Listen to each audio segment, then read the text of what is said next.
Praise the Lord. जय मसीह की आप सभी को। आज का परमेश्वर का आशीष वचन, जय देने वाला परमेश्वर। आज हम परमेश्वर के वचन से ही देखेंगे कि हमारा जय देने वाला परमेश्वर किस तरह अपने लोगों को जय के उत्सव में लेकर चलता है। हम देखेंगे दूसरा शमूएल उसका 23वां अध्याय। वहां पर हम देखते हैं 8वें वचन से। 8वें वचन में हम देखते हैं, उससे आगे अगर पूरा पढ़ें तो वहां दाऊद के कुछ माइटी मैन जो थे, जो शूरवीर उसके साथ थे, उनके नामों की और उनके कामों की चर्चा के बारे में लिखा गया है। और 9वें अध्याय में हम 9वें वचन में हम पढ़ते हैं, वह एलियाजर नाम के एक आदमी का जिक्र है जो दाऊद के साथ 3 साथी थे, उनमें से एक था। और उसके बारे में क्या लिखा गया है, वहां लिखा है 9वें वचन में, 2 शमूएल 23 चैप्टर 9th वर्स। उसके बाद अहोही दोदे का पुत्र एलियाजर था। वह उस समय दाऊद के संग के तीनों वीरों में से था, जबकि उन्होंने युद्ध के लिए एकत्रित हुए पलिश्तियों को ललकारा और इजरायली पुरुष चले गए थे। वो उस समय उसके साथ था जब पलिश्तियों ने उन्हें ललकारा था। और 10वां वचन कहता है, वह कमर बांधकर पलिश्तियों को तब तक मारता रहा जब तक उसका हाथ थक ना गया और तलवार हाथ से चिपट ना गई। और उस दिन यहोवा ने बड़ी विजय कराई। एक व्यक्ति के बारे में दाऊद यहां बात कर रहा है और वो कह रहा है, वो कौन है? एलियाजर है। वो एलियाजर एक हियाव बांधकर डटा रहा, खड़ा रहा, इस तरह युद्ध करता रहा कि वचन कह रहा है, वह कमर बांधकर पलिश्तियों को तब तक मारता रहा जब तक उसका हाथ थक ना गया। जब तक उसका हाथ थक ना गया और तलवार हाथ से चिपट ना गई, यानी उसका हाथ और उसकी तलवार एक हो गए। इस तरह वो युद्ध में लड़ता रहा। और फिर आगे वचन कहता है, उस दिन यहोवा ने बड़ी विजय कराई। जय देने वाला आपका और मेरा परमेश्वर। कब? जब हम डटे रहते हैं, जब हम खड़े रहते हैं, जब हम दृढ़ता के साथ उस शत्रु का सामना करते हैं, जब अपने हाथ में उस तलवार को लेकर हम चलते हैं। यहां एलियाजर के लिए परमेश्वर का वचन बता रहा है, जब तक उसका हाथ थक ना गया, जब तक उसका हाथ थक ना गया और जब तक उसकी तलवार उसके हाथ से चिपट ना गई।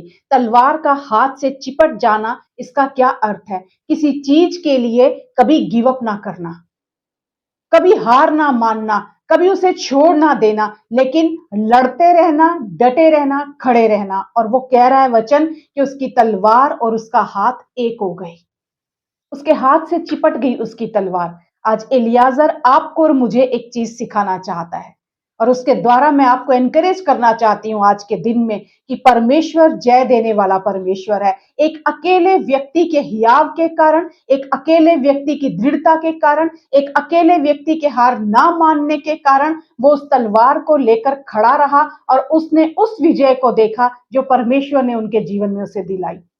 हो सकता है आज आप किसी लड़ाई में होंगे, शत्रु आपके ऊपर हावी हो रहा होगा, आपको लग रहा होगा इस पर कैसे जय पानी है, लेकिन परमेश्वर आपको आज सिखा रहा है एलियाजर के द्वारा, अपनी तलवार हाथ में ले लो।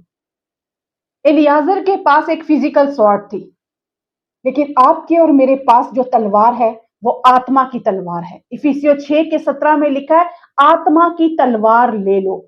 और वो क्या है आत्मा की तलवार? जो परमेश्वर का वचन है। उसकी तलवार फिजिकल थी, लेकिन आपकी और मेरी तलवार जो है उससे ज्यादा सामर्थी तलवार है। हम शरीर में चलते तो हैं पर शरीर के अनुसार लड़ते नहीं हैं। कौन से हमारे हथियार हैं? अगर हम दूसरा कुरिन्थियंस में देखते हैं, वहां लिखा हुआ है 10वें अध्याय में, क्योंकि यद्यपि हम शरीर में चलते फिरते हैं तो भी शरीर के अनुसार लड़ते नहीं हैं हम। दूसरा कुरिन्थियन 10वां अध्याय 3रा वचन ये कह रहा है। और चौथा वचन कहता है, हमारी लड़ाई के हथियार शारीरिक नहीं पर गढ़ों को ढा देने के लिए परमेश्वर के द्वारा सामर्थी हैं। कैसे सामर्थी हैं परमेश्वर के द्वारा? जो आपकी और मेरे पास तलवार है ना, जो आत्मा की तलवार है, परमेश्वर का वचन कहता है वो दो धारी तलवार से भी चोखी है, वो जीवित और प्रबल तलवार है। आज परमेश्वर एलियाजर के द्वारा आपको और मुझे कहना चाहता है, जिस लड़ाई में हो कमर कस लो, अपनी सत्य से अपनी कमर कस कर और उस आत्मा की तलवार को जो परमेश्वर का वचन है अपने हाथ में इस तरह पकड़ लो, इस तरह जकड़ लो कि जितनी मजबूती से हम उसे पकड़ेंगे उतना मजबूत वो हमें बनाती जाएगी। हर चुनौती का सामना हम कर सकते हैं, तब तक लड़ सकते हैं जब तक शत्रु मर ना जाए। जब तक शत्रु मर ना जाए, वो खुदा आपको जय देना चाहता है, जय के उत्सव में चलाना चाहता है, लेकिन वो कह रहा है अपनी तलवार अपने हाथ में ले लो। जब तुम अपनी तलवार अपने हाथ में लोगे, तब जय तुम्हारे हाथ में होगी। वो परमेश्वर जिसने उनके लिए जो किया, वो आपके और मेरे लिए करना चाहता है। लेकिन हमें डटे रहना होगा, हमें खड़े रहना होगा, हमें हियाव बांधना होगा और उस तलवार को उठाकर हमें आगे बढ़ना होगा। यीशु मसीह ने क्या किया? यीशु मसीह ने उसी तलवार को उठाकर उस शत्रु का सामना किया। आज खुदा आपसे और मुझसे कह रहा है, अपनी आत्मा की तलवार ले लो, जो परमेश्वर का वचन है, और सत्य से अपनी कमर कसकर उस शत्रु का सामना करो जब तक वो मर ना जाए। मैं तुम्हें विजय दिलाऊंगा। क्या कह रहा है यहां पर वचन? उस दिन यहोवा ने बड़ी विजय कराई, छोटी नहीं, बड़ी विजय। वो खुदा, आपका और मेरा खुदा जय देने वाला परमेश्वर है, बड़ी जय। लेकिन एक काम आपको करना होगा, गिव अप नहीं करना। आपको क्या करना है? डटे रहना है, खड़े रहना है, आत्मा की तलवार हाथ में लेकर। जितना आप उसको मजबूती से पकड़ेंगे, उतना वो आपको मजबूत बनाएगी, उतना वो आपको लड़ने में ताकतवर बनाएगी, उतना आप उस शत्रु का सामना कर सकेंगे। चाहे आपके सामने कैसे भी परिस्थिति क्यों ना आए, शत्रु आपको पकड़ ना सकेगा, वो आपको गिरा ना सकेगा। क्यों? क्योंकि आपका परमेश्वर आपको जय देने वाला परमेश्वर है।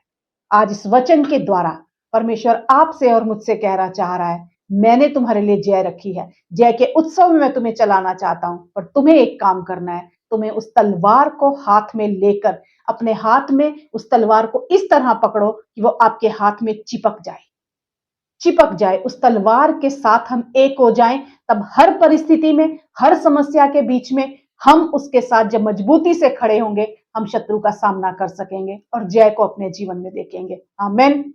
यही खुदा चाहता है आपसे कि आप जय के उत्सव में चलें, और मैं विश्वास करती हूं, जब आप इस वचन के अनुसार, इस आत्मा के अनुसार, इस दोधारी तलवार के अनुसार चलेंगे, जय आपकी है। आमीन। आमीन।